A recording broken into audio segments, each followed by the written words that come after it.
Thank you for inviting me. I think I'm sharing now, so let me know if there's a problem. I'm happy to visit with you all today about this work I've been doing with Engin Adalay, Ali Hotartsu, Mustafa Runyan, and Mehmet Ulu.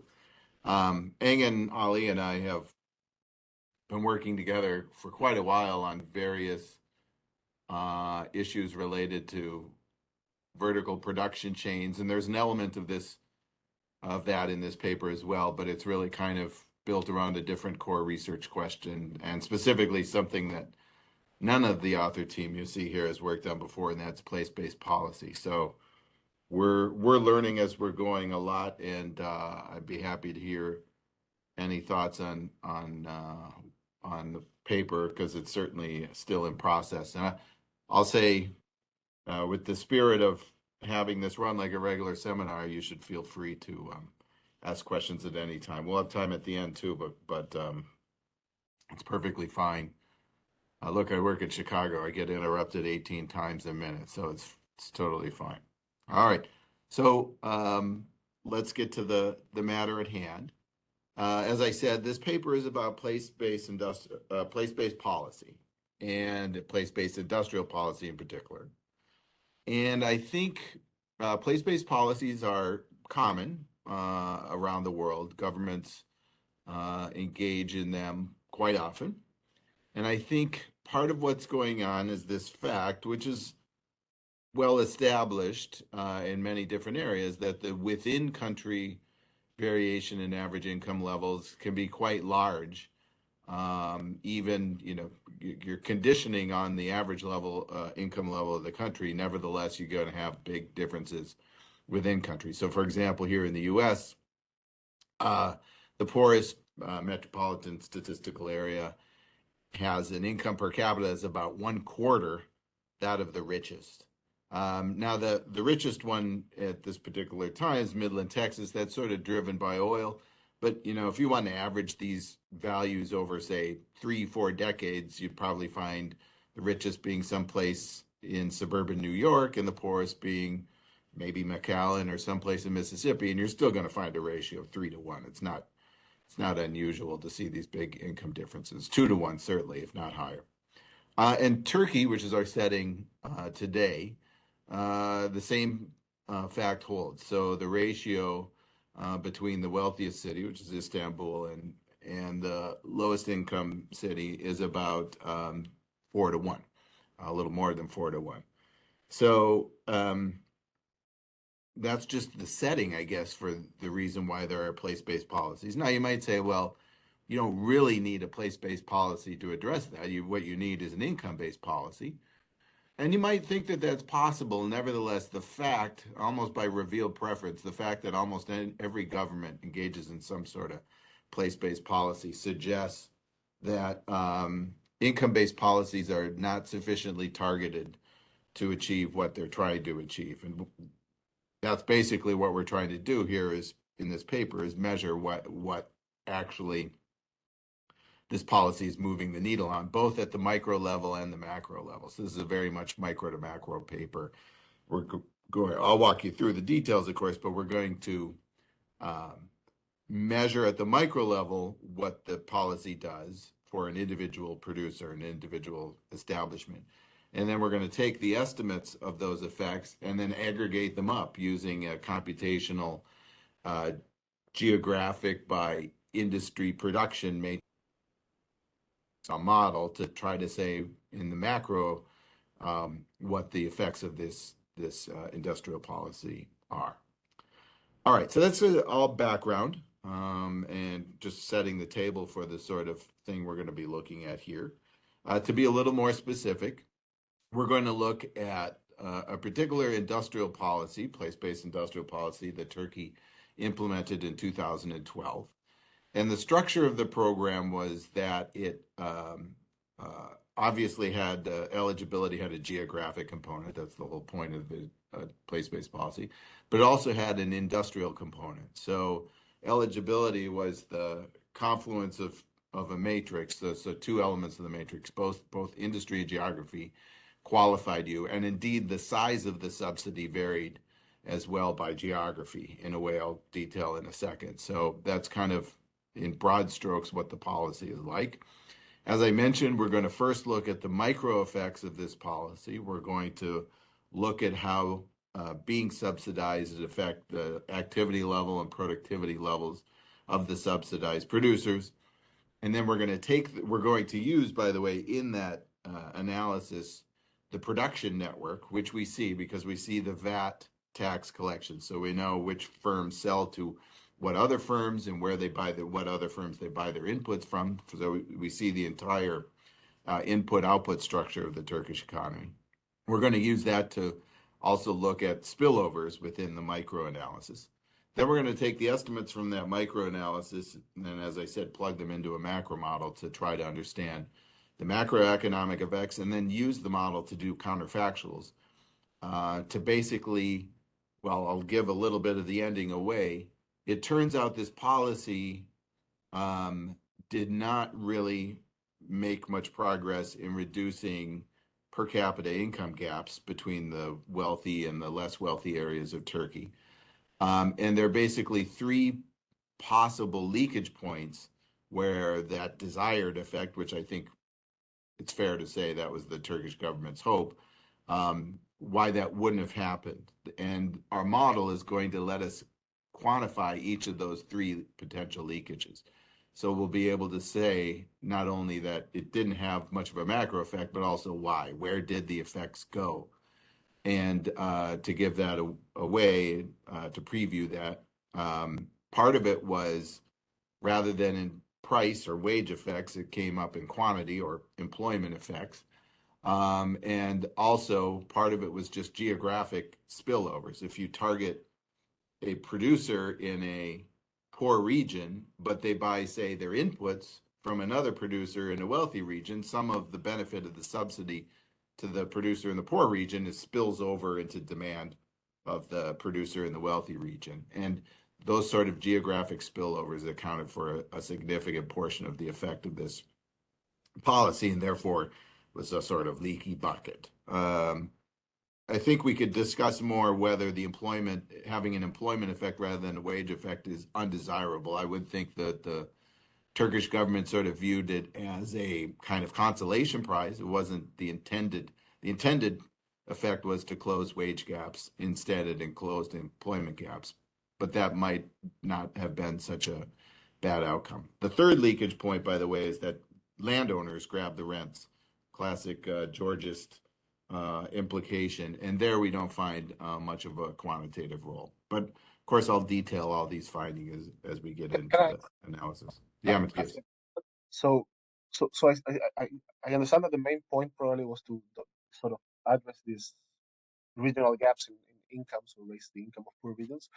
But did they also have like an objective of targeting particular industries in the sense of they thought those industries were underdeveloped or particular conditions of a region were especially good for those industries? You know, I don't have a great sense for the nature of the conversations that went on in the government when they were designing this plan. Certainly they were selective, and I'll show you about, it's not that every industry was eligible for this subsidy. So they were clearly targeting certain industries. Now, whether they thought that that was because they were underperforming, overperforming, or just had some potential spillover that was larger than other industries, I don't have a great sense about. I think it's a good question, but I can't answer with any precision, and I wasn't part of those conversations. And as far as through my discussions with my co-authors, I haven't heard anything. And I should say, of all the 5 authors on this piece, I am the least qualified to talk about the political economy of Turkey. I wish my co-authors were here to take some of those questions, and I'm still learning. Of course, I'm trying to learn more, but I don't quite have the background in some of that they do. So I'm afraid I can't give you a completely satisfactory answer. Okay, so sorry, one yeah, go ahead. question. You say that you had, I mean, like the effect in terms of the labor market or the regional labor markets was mostly through employment changes. Like these employment changes, do you see some people like like moving from out of the labor force or from unemployment to employment, so that they were earning zero income, and then they tended to earn something, but they didn't change the regional wage inequality that much? That's a great question. That's not something we've looked at explicitly. We looked at average wages, obviously, and you might imagine there's composition effects. We are trying to account for the size of the informal sector in Turkey, which is non-trivial. It's probably about 30% of employment and less than that of value added, call it 15 to 20% of value added. We do have estimates from other folks' work of the amount of informality, both by industry and geography, separate papers. We took the Chronicle product of those to get an industry by geography measure of informality.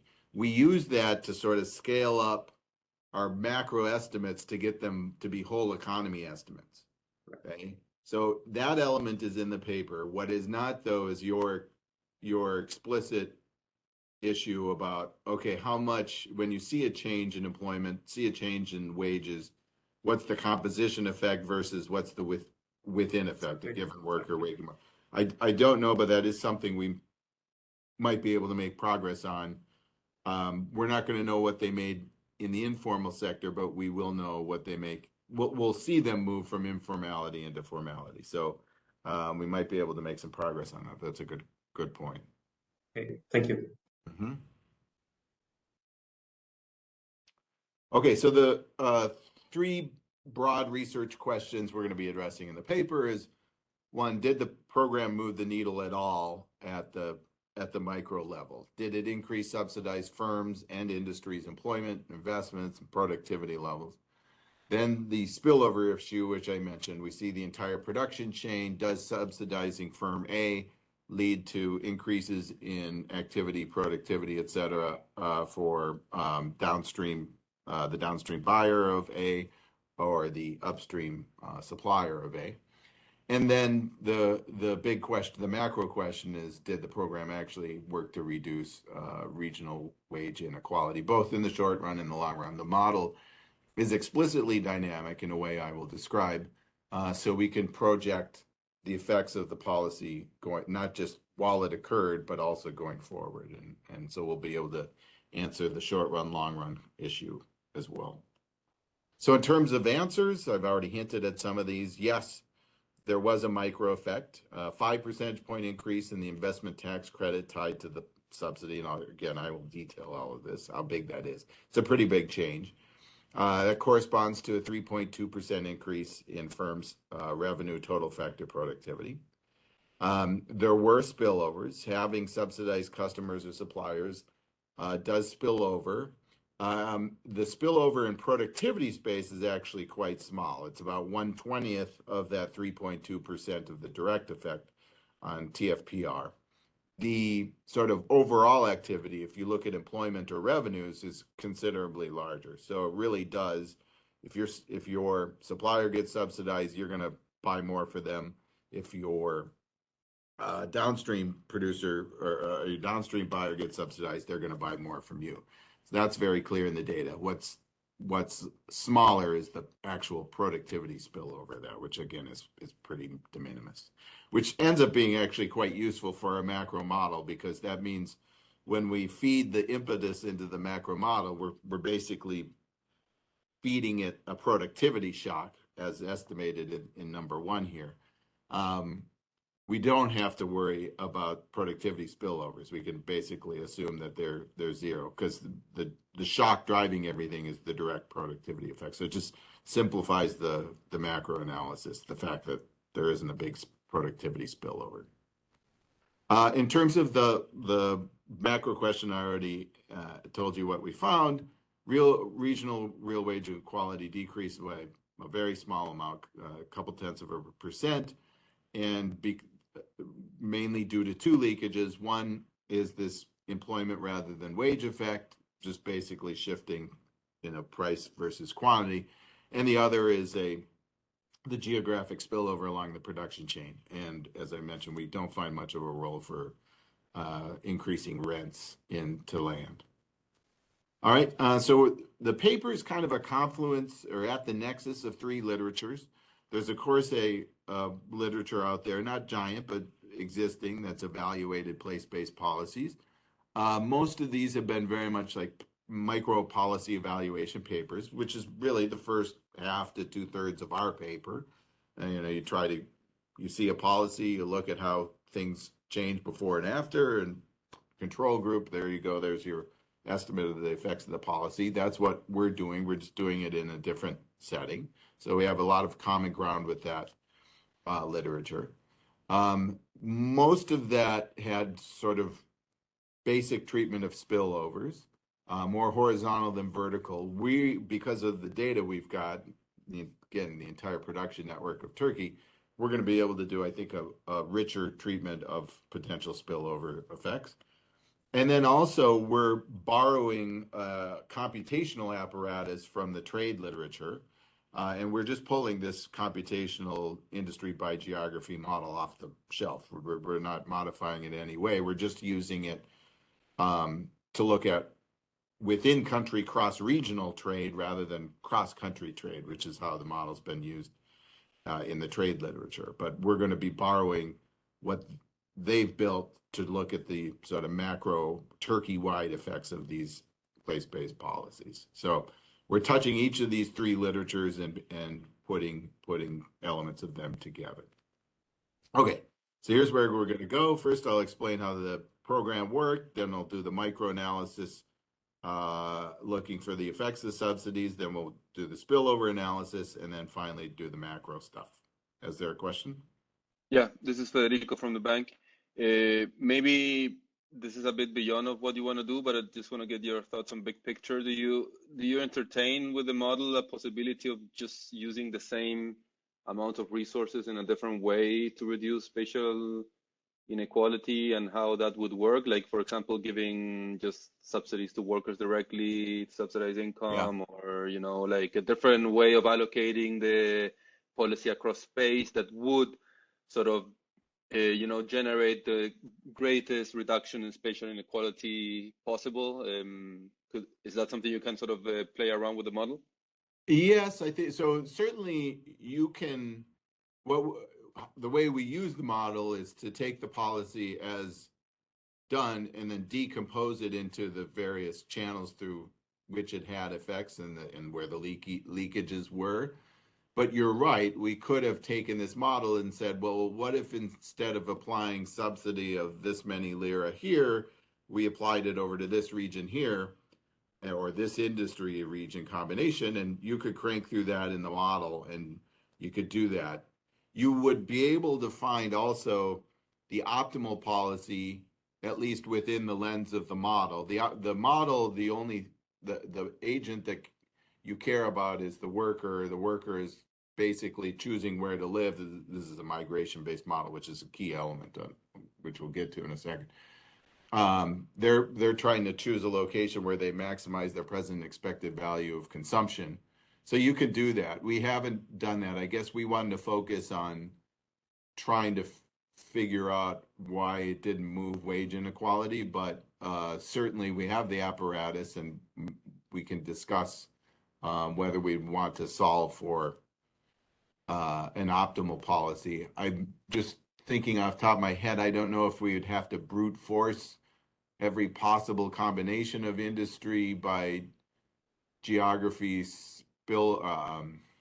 subsidy patterns to try to figure out which one optimizes welfare or not. I'd have to think through that more, but certainly the tools are there to let us do that analysis. We haven't done so yet. Okay, so the subsidy program, I mentioned the investment tax credit, and that's the summary measure we're going to use to measure it, but it actually has multiple arms. So here are the four components of the subsidy. First of all, so everything is based around an investment you have to make, okay? So you apply to the Turkish Ministry of Industry and Technology and say, hey, I'm a producer in this industry and this region. That makes me qualify. I would like to do this investment project. I need to spend this much on these machines and that much installing them. and that's why I deserve a subsidy. That's how the program kind of works on the ground. If you, when you first apply, the Turkish Ministry of Industry and Technology looks at it and says, okay, you either are or are not eligible under the rules of the program. If you're eligible, you get a so-called open certificate, okay? And you get the first two elements of the subsidy program listed here, specifically VAT and customs duties exemptions on investment, machinery, and equipment. So you get to buy that machinery or equipment that you're investing in without having to pay VAT or customs if you're buying it from abroad. And second, you get, if you are borrowing money to purchase that capital, you get a subsidy to your interest rate. Okay?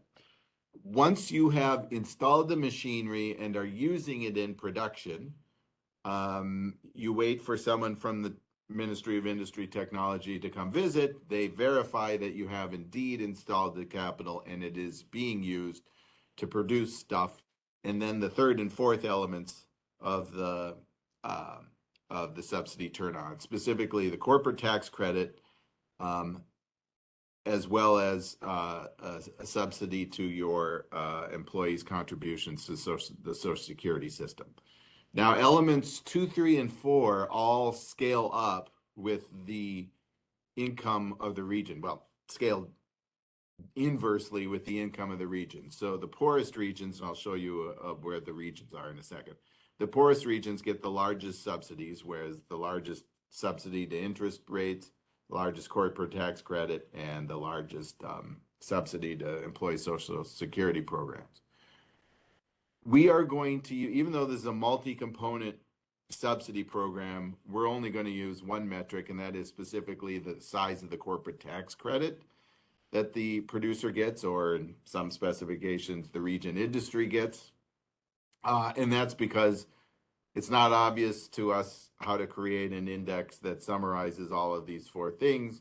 It is, of the four, probably the largest in terms of just expenditure, the kind of the most important element.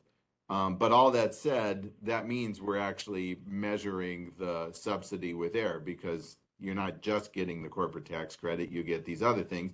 And how much of the other things you get depends on specifics about the business. Like, did you choose to borrow to buy this capital or not? How many employees do you have? What's their wage level? All that stuff. So it's useful to remember that we're measuring the subsidy with error. Of course, we're going to treat that by instrumenting for the subsidy, which is also useful because, of course, we have endogenous take-up of the subsidy too. As you will see, it's not that every eligible producer is actually files a certificate and gets the subsidies. Many don't, so we have to instrument for take-up as well. So the instrument's doing double duty. It's both solving the endogenous take-up and the measurement error issue for us. And again, I'll get to that when we look at the estimates. Okay, so here is a map of Turkey, and it has labeled the 6 regions according to the program. 1 are the highest income regions, 6 are the lowest income regions. There's a few broad patterns that pop out immediately. All the region 1 areas are basically the largest urban areas in Turkey. So Ankara and Istanbul and Izmir and Antalya. The 5 largest cities are all in region 1. The region 6, the poorest region, is exclusively in the southeast of the country, both along the eastern Syrian border as well as the Armenian border. So the ethnically Kurdish area of Turkey. And then 2, 3, 4, and 5 are a little more spread out in various areas through the country. There's a little bit less of a pattern. 2 tends to be on the western half, but 3, 4, and 5 are kind of all over the place. So there's a fair mix through, at least in the middle income regions, in terms of their location within Turkey. Here is and how did they define those groups in the middle? I missed this. So this is it's just income, or yeah. So it's income levels. I'll show you what they were. Yeah. This is a matrix of actual take-up of the subsidy. So what this does is it computes total industry or total subsidy tax credits divided by eligible capital for every industry that's along the row there, and region, which are along the columns. And you can see in general, the poorer regions, regions 5 and 6, have higher subsidy levels than the wealthier regions. Nevertheless, it's not always monotonic. You know, for example, there's a non-monotonicity in, I'm just looking, miscellaneous machinery. You can see the highest subsidy level was actually paid to producers in that industry in region 5 rather than region 6. You can also see that a number of industries weren't eligible at all, like we were talking about earlier. You know, anything in finance basically wasn't eligible. Air transport, water transport, not. Wholesale, motor vehicle retail, none of those were eligible. There were subsidies paid out in some regions or in some industries to producers, even in the wealthiest region 1. So you see that as well. So this gives you a sense as to like the industry and regional spread and the depth of the subsidy being paid throughout the economy. Here's what the regions look like in terms of their 2011. So this is pre-program basic macroeconomics. You can see they weren't divided to be equal population. Region 1 is about 40% of the population of the country. Regions 2 through 6 are a little more roughly equally sized in terms of population. There you see the income difference, you know, 3 to 1 or a little higher 3 to 1 ratio in terms of GDP per capita between region 1 and region 6. You can see migration rates, which are interesting. People are moving out of the poor regions and into the wealthy regions, and a pretty big difference in terms of the level, and it's monotonic in the income level of the region. So that pattern's pretty obvious, and that'll play a role when we talk about the employment effects. I'll come back to that in a second. The last row shows actually there was convergence occurring even before the program. So GDP per capita growth was higher in the poor regions than in the wealthy regions. Some of that, of course, is coming from the fact that the per capita and the denominator is actually falling in the poor regions. Nevertheless, there was convergence before. You can sort of think of this as one of the points was for the Turkish government to try to accelerate that convergence. So, okay. Oh, by the way, well, I can't help you much with conversion from lira to Chilean pesos, but if you want to put it into dollars, in 2011, the average exchange rate was about 60 cents US to 1 lira. So you can multiply those numbers by 0.6 to get thousands of dollars GDP per capita. Now that 0.6 has fallen to about 0.06, so it's a little different with the Turkish inflation. All right, so first we're going to now go look at the micro level for producers, not looking at spillover effects yet, and just ask, did this policy move the needle? We've got a lot of data to help us do that. We have firm balance sheet data, the production network, as I mentioned. We know who was subsidized. We know when they got an open certificate and a closed certificate. So we have 2 measures of sort of involvement in the program, and I'll show you if that makes a difference. And then importantly, and this really comes into play in the macro analysis, we have linked employer-employee data. So we can see when workers move across industry or geography, which is what the macro model is kind of built to compute. And so that's going to be really important when we try to fit what's going on in our macro analysis. While we have a ton of data, it's not perfect. It only covers the formal economy, as I mentioned, although I told you how we're going to sort of inflate our formal numbers up to the macro, to the countrywide level when we do the macro model. And also the kind of big unfortunate thing is that all the capital data is not at the plant level, it's at the firm level. The problem is the subsidy is actually plant-based, it's location-based. So you can be a firm headquartered in Istanbul. Nevertheless, if you have a plant in Region 6, it is eligible for the Region 6 subsidy, we see that that plant got a certificate. We can see the revenue of that plant. We can see the employment of that plant, but we cannot see the capital of that plant. We only see firm level total capital. So, if, you know, the actual capital that's being induced, capital accumulation that's being induced by the subsidy kind of can get buried amongst all the other capital that the firm has. So that's one barrier we've got, and it's just a fact we have to deal with. All right, so we're going to do first a basic. Yeah, go ahead. That's a great question. And for the linked employer-employee data, you see the employee being linked to the firm, but do you associate the residency of the worker to where the headquarters of the firm is? No, we know employment we see at the plant level. So we know this worker works at this plant in this location. And if they move from region 6 to region 4, we know it. Okay, thank you. It's the capital that we're kind of blind to spatially. Okay, so first we're going to estimate something at the region by industry. We're not going to go full micro yet. We're going to do a event study or a different diff at the region by industry level. And that's to kind of see, one, whether there are pre-trends across the eligible and non-eligible industries within a region, as well as to see if there are horizontal spillovers. We'll capture that, not vertical spillovers. We'll do that in more detail later. But if, say, your competitor affects your activity, your competitor being subsidized affects your activity level, we've got that in this analysis because we've aggregated up to the industry by region level. Competitor, as long as the competitor is competition spatial, I should be clear. All right. So for the sake of time, I don't want to spend too much time on this because I think the micro estimates are more informative anyway, but you do see the needle move on industry level real sales, industry level employment is noisy. You don't see a ton. We're not trying to instrument for anything yet here. There's no obvious pre-trends, although maybe if you squint with sales, there is, although we'll be able to control for that later.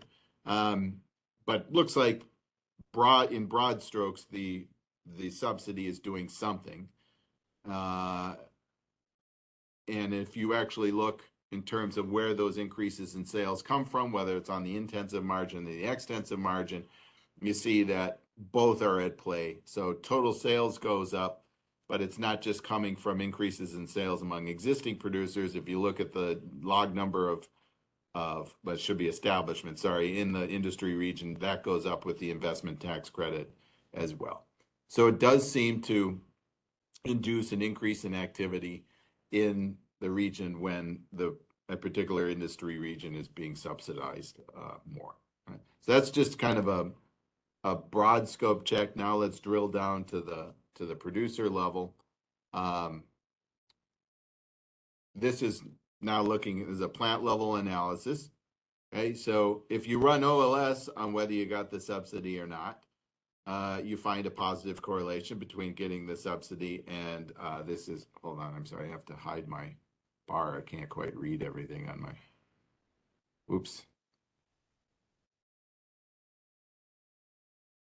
There it goes. So if you look, we're looking at revenues here. So revenues go up with subsidy. Of course, as I said, we have endogenous take up, we have measurement error. So what we do is the standard thing in these sort of policy evaluations. We instrument for the actual subsidy using the statutory eligibility for the subsidy. Okay, so that's the IV analysis where literally we just instrument for whether the plant took the thing up with whether they could have or not and how large the subsidy would have been. And there you see the estimates for that, also positive. You can see the effects of having a closed certificate are larger. Remember, having a closed certificate means you've already gotten to the point where we know you've installed it and the Turkish government has verified that you've installed it and using it in production. You could be using it without a closed certificate. We just don't know for sure. The closed certificate verifies that. And maybe not surprisingly, the revenue effects of having a closed certificate are larger than of having any certificate, an open certificate. If you want to talk about magnitudes, the IV estimates imply that a 5 percentage point increase in the investment tax credit leads to a 16% increase in revenue. How big is a 5 percentage point increase in the investment tax credit? That's basically the size of the average tax credit paid to industries, to eligible producers in region 6 versus those in region 1. So it's not the range of the data, but it's kind of the range of the averages of the data, if you will. So it's a pretty big difference. You're talking about basically a cash payment in the form of 5% of the total investment made by eligible firms in that industry region. And it does move revenue a fair amount. If you look at employment effects rather than revenue effects, you find employment goes up by about 8.3% for that same 5 percentage point increase in the investment tax credit. So therefore, labor productivity goes up. If you got revenue going up 16%, employment going up 8%, labor productivity is rising by about 8% or so when you get a subsidy. And then we can look at total factor productivity. And here the estimates imply that that same increase in the investment tax credit subsidy leads to about a 3.2% increase in revenue total factor productivity.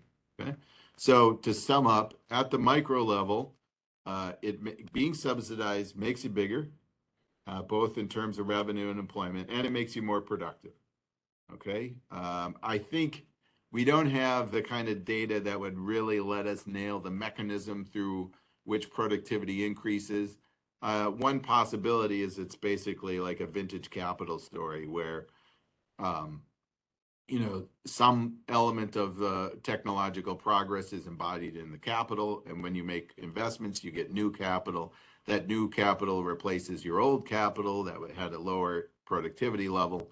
And so your productivity goes up by some amount with this investment. That's one possible explanation. I'll note for all of these things, you'll see that the IV estimates are bigger than the OLS estimates.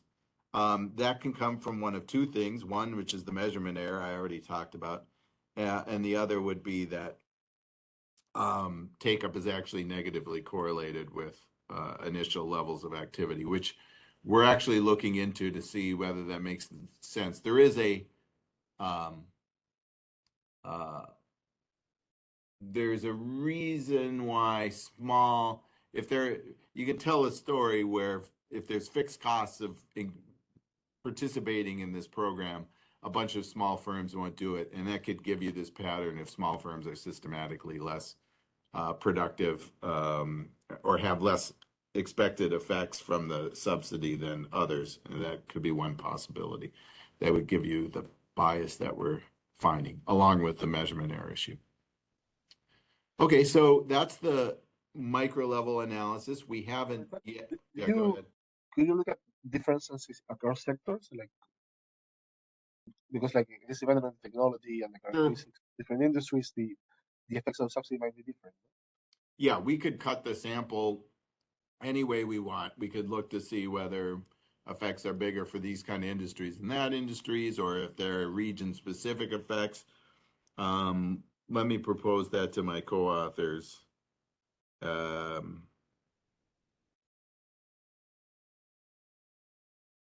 Yeah.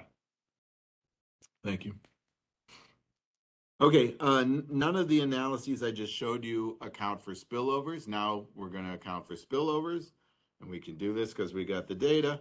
We do, I think, a sensible but very simple thing, which is we count up the share of your revenue, or we look at everyone you sell to, we ask whether they get the subsidy or not, and then we measure the share of your sales that are to subsidized firms. And then we do the similar thing for upstream purchases, so the share of your inputs that are coming from subsidized firms. And we just simply run the same specifications I just showed you, but while controlling for both upstream and downstream subsidy levels. Okay, so this should hopefully both control for and directly measure the size of any spillover effects. Okay, so you're going to see similar tables just with a couple variables added. So this is for revenues and productivity. You can go look at the paper if you want to see employment and the comparison between OLS and IV. These are just the IV estimates here. You can see that if first talking about this productivity effect, it's basically the implied direct effect now, the productivity enhancing effect, because we're controlling again for the subsidy to your buyers and suppliers, is basically the same size. Okay, so not surprisingly, the total implied productivity effect of having your customers subsidized and your suppliers subsidized is basically zero. Actually, one's negative, one's positive, but they're both pretty tiny. You add them together, given the average share purchase and sales shares, and you basically find spillovers are, like I said, 1/20th of this 3.2%.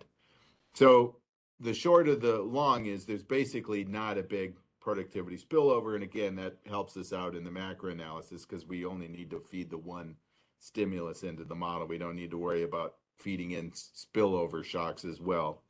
That said, on the productivity side, you do in the revenues data, and you see it in the employment as well. If you look at the paper, there are here pretty clear and measurable spillovers. So even conditioning on your own boost in activity when you're subsidized, there will be a further increase in your revenues and employment if your suppliers are subsidized or your buyers are subsidized. So you do see spillovers in terms of just the volume of activity, but not in productivity. Don't worry, the macro model accounts for that perfectly. The macro model will say if you apply a productivity shock to this industry region, any industry regions that buy from that industry region, because we model the productivity shock as a decrease in marginal cost, price goes down, so they buy more. It runs down their demand curve. So their activity level does go up in tune with the findings here. So that the model captures that sort of spillover fine. It just saves us having to put in an additional productivity spillover and all the possible region industry combinations. Okay. Sorry, and this is pre-existing relationships. So, but what about new ones? Did it move in terms of increasing the number of suppliers and buyers, and maybe some of the productivity gains you were Yeah, that's a good question. Before could be driven by those? I don't know the answer, but that is something we could look at. And then the other thing, I noticed you have year fixed effects and year industry. Why not year region fixed effects?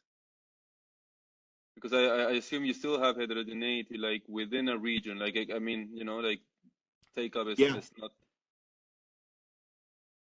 year by especially region. Especially given that it's targeted across regions. Sure. Having year region should be important. And then the other last thing, do you have a sense of take up like within region across firms? Like is it mostly large firms that were taking this up, or was it sort of spread out? Yeah, as I mentioned, there's a clear pattern. The smallest firms are much less likely to take up. I wouldn't say that it's once you get out of the tiny producers, you see a fair range of take up across the size distribution. But it's certainly the propensity does go up with size. Okay, so now let's talk about the macro analysis. Let me check how I'm doing on. We're good for time here. All right. So as I said, we're going to take a model off the shelf. This is the Caliendo, Dvorkin, and Paro paper, the model. I'm afraid to click something and see where this goes. I think it'll work. Okay. So you've got really what the model is more than anything is it's a model of migration with spatial production and then spillovers. But kind of the key, there's roundabout production. Okay, so that I think you're familiar with that. But on top of the roundabout production process, they have what's shown here, which is this location choice problem for households. So what households are trying to do is figure out where they want to live. They base that on where they want to work, and they base where they want to work on what's going to give me earnings that maximizes, earnings and local products that maximize my expected lifetime value of consumption. Okay, so it's got an explicit dynamic element because of the migration. Basically, regions are modeled out as like a logit, discrete choice problem where if you've read the IO literature, the delta thing, the brand characteristic quote would be the region characteristic. That's kind of like the expected consumption level. And then there's an idiosyncratic component, that's the epsilon, and that will yield this sort of logit style choice probability that you see in the second equation there. So that's what's going on the household side. You've got landlords who own the land that they're renting out to intermediate goods firms. That's allowing them to potentially take some of the rents from the subsidy. Again, that's one of the leaky buckets we want to worry about. Migration is crucial here because, as I said, if you want to explain why when a region industry is subsidized, its wages don't go up, it's in part because of the quantity response. Well, the quantity response is really a migration response. And so that's why that element of the model is important. And we've got that in there as well. Here's the roundabout production stuff, kind of pretty standard type thing. Yeah, I don't think there's anything you wouldn't have seen before in any of that. Basically, this is, it's just a computational apparatus that's super useful for us, one, both to aggregate up, and two, because it models out the three sources of leakages you would worry about: rents, migration, and the geographic spillover. So that's why we chose it. All right. I think says stuff I already said. So if the mechanics of the model, if you actually tried to compute this, it would be an issue. But it turns out basically what the model's super useful for is computing changes around the existing level. So the way they use it, the way we use it, is it'll compute an implied change in whatever employment in this industry in this region from year to year. It doesn't solve for the level, but all you do is say, well, look, all we care about is what's going on 2012 and after. So we'll start computing changes from 2012 and keep on going out and into the future, by the way, again, because it's a dynamic model, you can compute forward-looking changes.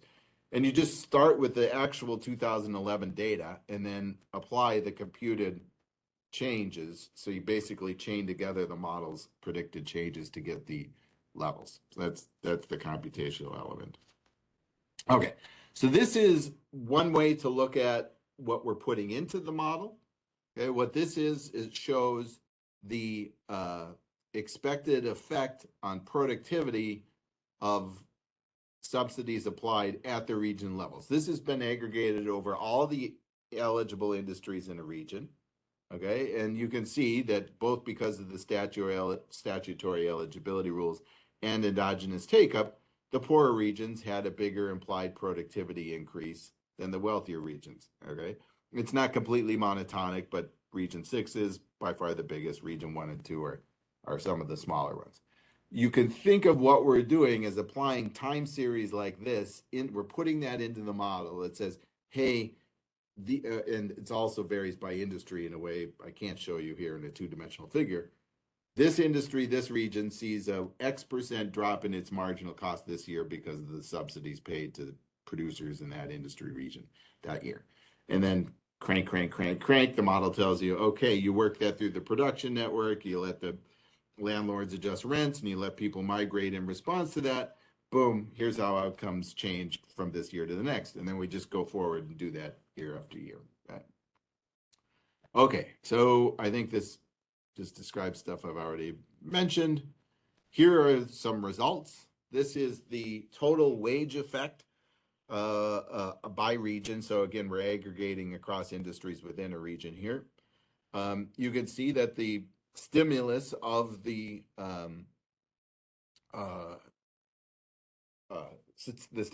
subsidy program did increase wages, However, it kind of increased wages everywhere by roughly the same amount. And indeed, even after you turn off the subsidy and you run this thing forward and you let people migrate slowly, perhaps, in response to that, very little of that differential gap changes. And so kind of both in the short run and the long run, while it increases wages, it doesn't change the gap in wages because everyone's wage is going up the same. And that's because of migration, which I'll show you in a second. And that's true both at the end of the program as well as a decade from now, even after you let people fully change their migration decisions. Okay, so you basically don't get a very large decrease in implied wage inequality. So, for example, in the subsidy, if you look at the gap between Region 5 and Region 1 wages, it's closes by about 0.2 percentage points. By 2016, by last year, it would have closed by about 0.3 percentage points. And 15 years from now, it's 0.1 percentage points. Okay, so just not a big movement. Okay, why is that? Well, I already mentioned there's 3 possible leakages. 2 are quantitatively important. One of those is migration. Here you see the migration response to the subsidy. And so basically what's going on, you can imagine like the subsidy shifts out labor demand in a region. If labor supply doesn't change, that's going to raise the wage. But if people are migrating in response to that increase in labor demand, that will reduce, of course, how much wage goes up and increase employment instead. And that seems to have been an effect so large that it basically took away a good chunk.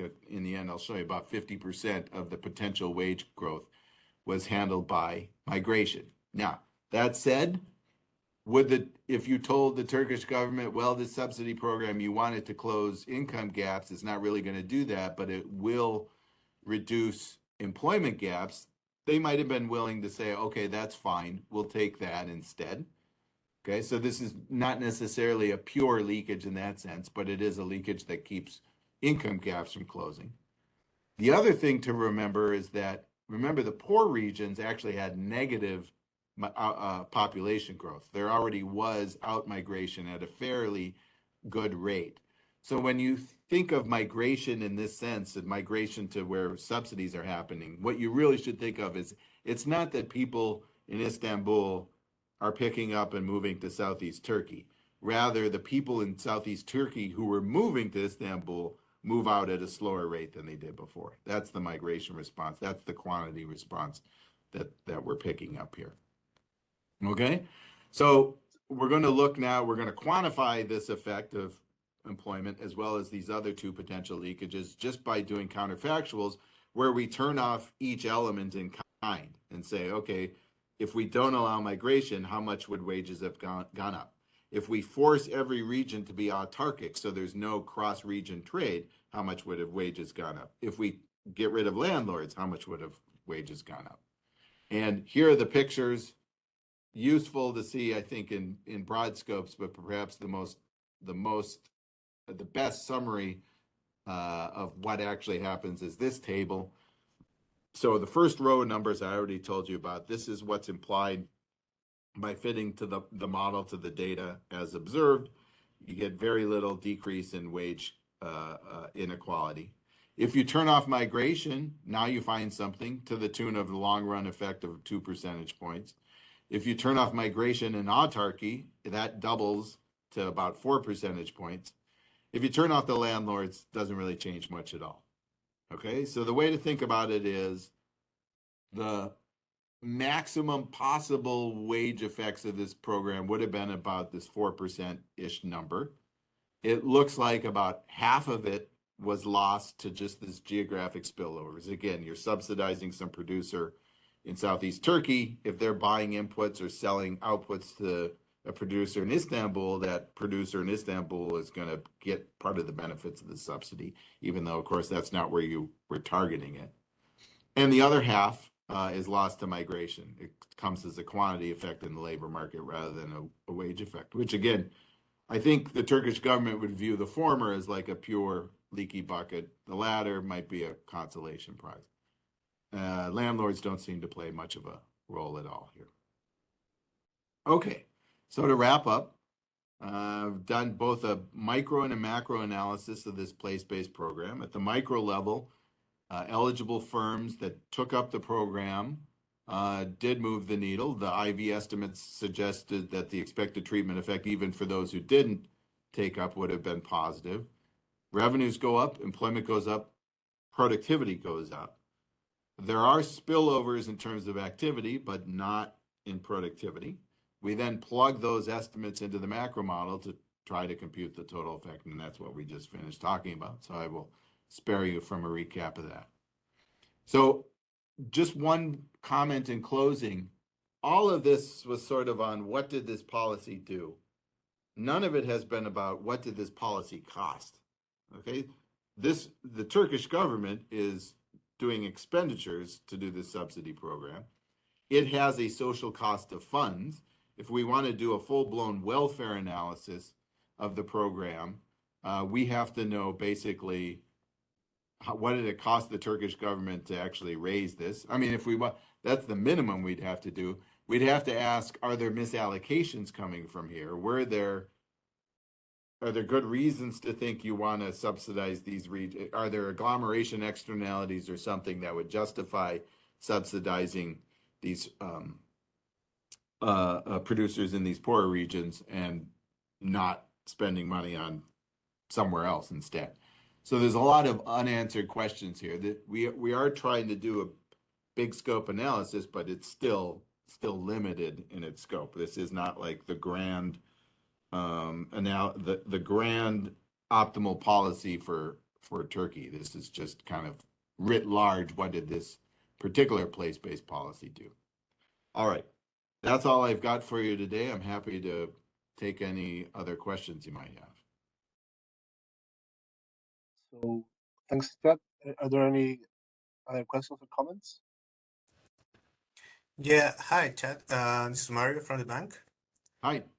I apologize up front because I had some technical issues that I couldn't connect, and I kind of have heard the part where you were describing the data. So I want to go back to that a little bit, and I think you mentioned that you only include formal firms because of the subsidy. Do you have any assessment of how the results could change if you incorporate the informal sector? Do you have any evidence that this subsidy in a region would be able to reduce the informal sector and move them to more formal people to formally place jobs, basically? Great question. Sort of touches on something we talked about earlier, but I forgot to mention at that time, so it's good we're getting to it again. We actually have obtained estimates of the number, a big element in some parts of the country of informality is the number of Syrian refugees. So we have estimates now of the number of Syrian refugees by region year, and we are going to we're trying to figure out how we can basically see whether that element of the informal sector is affecting outcomes in the region, both in terms of the employment response, potential wage responses, things like that. So yeah, we are trying to be a little more explicit about measuring whether whether the informal sector is playing a role here. As I did mention, just in terms of scaling, we are adjusting for the various sizes by industry region of the informal sector, but it's not getting at the issue you're talking about, which is like, what do you actually, is it shrinking the informal sector by how much, if so, et cetera, et cetera. So yeah, we've got our mind on trying to do something about that. Thank you. Hey, awesome. So anybody else? So I have I don't know if a question or a comment on sort of migration. I mean, migration is like a super important force in your results, and I guess migration is super related also to this the persistent or lack of persistence of these differences in income across regions, and if anything, like in general, migration would be a force that sort of tries to eliminate or like smooth out differences in income, which is what we saw before the policy in terms of like net Yeah. migration positive for the high income regions and negative for the low income regions.